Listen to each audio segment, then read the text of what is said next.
I like to be thought of as an extremely talented, well-rounded woman who likes to fight. Well said. And do you have an accomplishment that you're most proud of so far in your MMA career?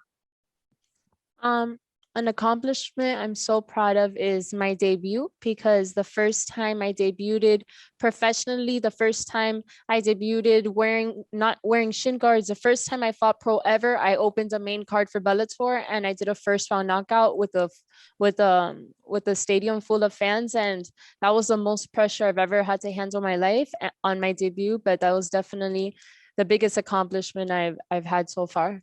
Gabriel? Hey, Valerie. Hey. Hi. I was curious, did you see Alejandra Lara on Exatlon, and what did you think of her? And do you agree that she might have made it a little further than both you and George? Honestly, I didn't really watch her at all, but I do know that during that whole season, they had COVID over there and they were sent home and stuff. So it kind of defeated the whole purpose of the show. So really, she didn't have a real experience like me and George did. And my second question, I want to ask you about your teammate, the captain at ATT, Kayla Harrison. I know a lot of people talk about maybe fighting your other teammate, Amanda, somewhere else, but how would you feel about her joining Bellator and the party over there at featherweight? Kayla honestly is an inspiration to me. She's an Olympic gold medalist. I always wanted to be an Olympian and I never made it there. So looking up to her, she teaches me a lot. And also I had the opportunity to help her for her last camp, and I would kick her and she would throw me on the floor. So just knowing that she taught me the best judo throws and how to defend them makes me feel very prepared for any fight I have coming up. But definitely I would love to see her in Bellator. I think it would be amazing, and I think she's an extremely high level talented fighter, and she's so strong nobody could beat her. Santiago? Hi, Valerie. Greetings Hi. from Amsterdam, and thank you for the time. Hi, thank you. This fight was supposed to be on May 7th, but it got delayed.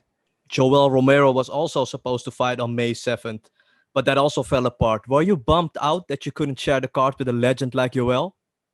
Yeah, I mean, I was never supposed to fight on Yoel's card from the first place. It was a mistake. I was always told May 21st, and that's what I was prepared for. But I am sad Yoel didn't get to debut. I wanted to see him fight for Bellator already, and I want one day for there to be two Cuban champions. You are still very young in your career, but a lot of people questioned why you are not on the main card because you naturally draw people to you. Did you expect it to be on the main card as well? No, I like fighting on the undercard.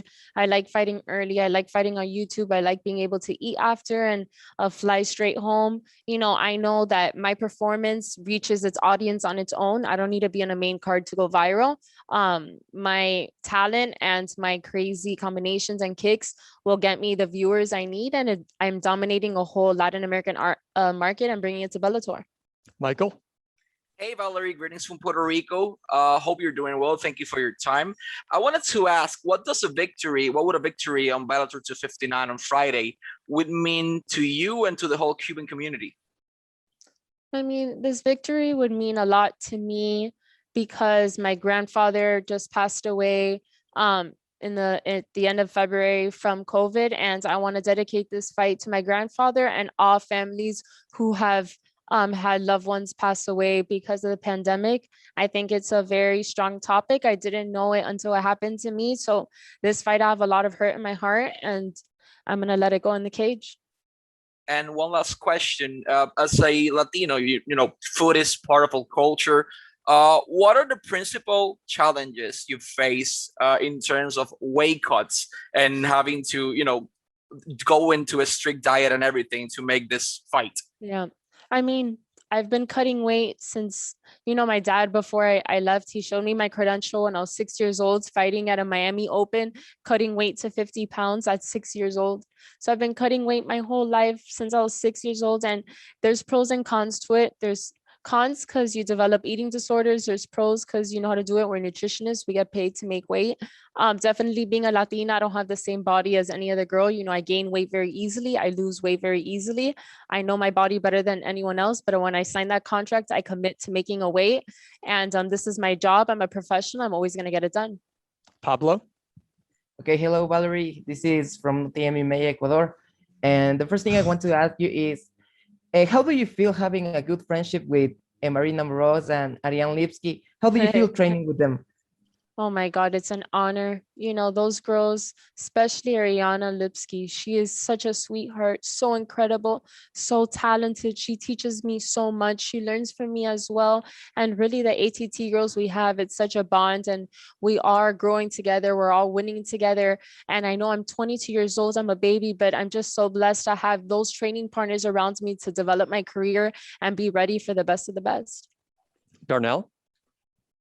Hola, Valerie. Darnell from Miami here with MMA Island. How are you? Hi, from Miami. So you talked to Luke Thomas the other day, and you spoke about starting an eyelash company and a lot of other different things. Do you think you're setting a new standard for women making money outside of just fighting?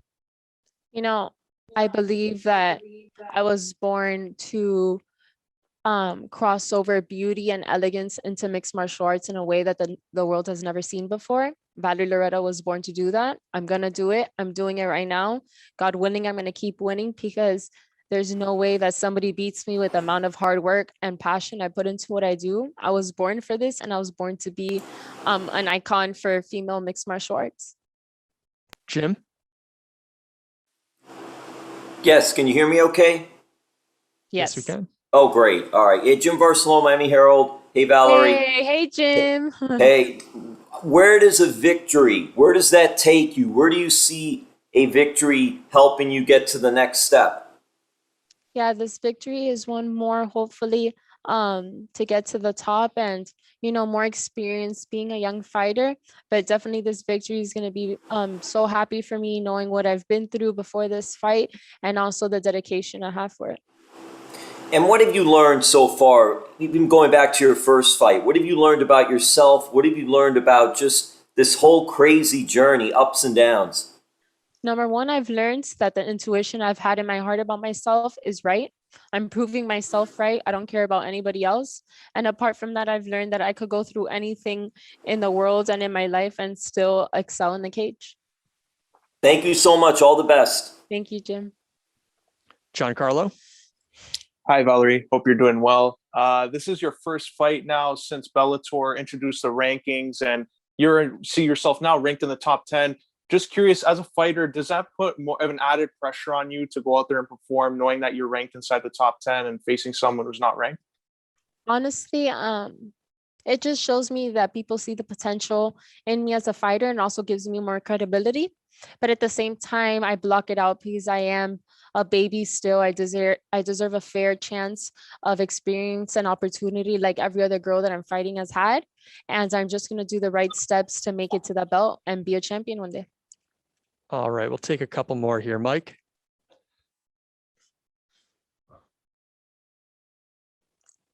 Mike, go ahead.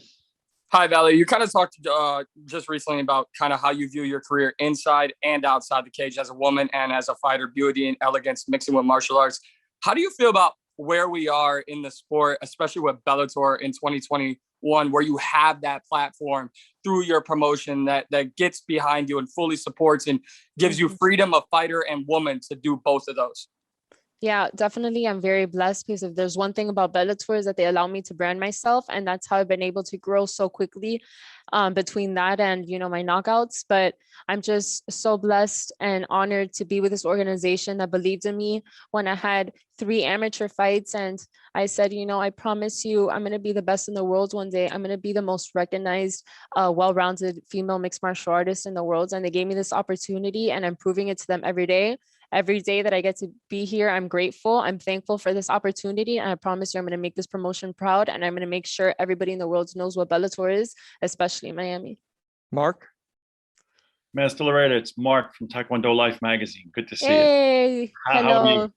How are you? You mentioned that you came to Bellator as a relative amateur. Now that you've had a number of successful fights under your belt, it's giving your opponents a greater opportunity. You're not an unknown. It's given them a greater opportunity to study you, to study the tape, to study perhaps any potential weaknesses. Does that play into your preparation for a fight? And do those things adjust as you go, or is that something that you just go with your game plan and let it be as it will? Honestly, on my fights, I fight differently. If I were to fight myself tomorrow, I wouldn't know how to fight me because every fight I come out differently. I either turn into a boxer, I come back to my muscle memory of taekwondo. I could turn into a wrestler. I could do anything, you know? So I think that's what makes it challenging for other girls to fight me. And also I have a muscle memory and repetition of taekwondo since I was a baby that I don't even think about in the cage. It just comes out like naturally. I love what I do. I've been doing this my whole life. And it's just such an honor to be able to represent taekwondo beyond master. Thank you. And the Taekwondo world will be watching you in your fight. So good luck. Thank you. All right. Thank you very much for the time, Val. Good luck on Friday. Thank you.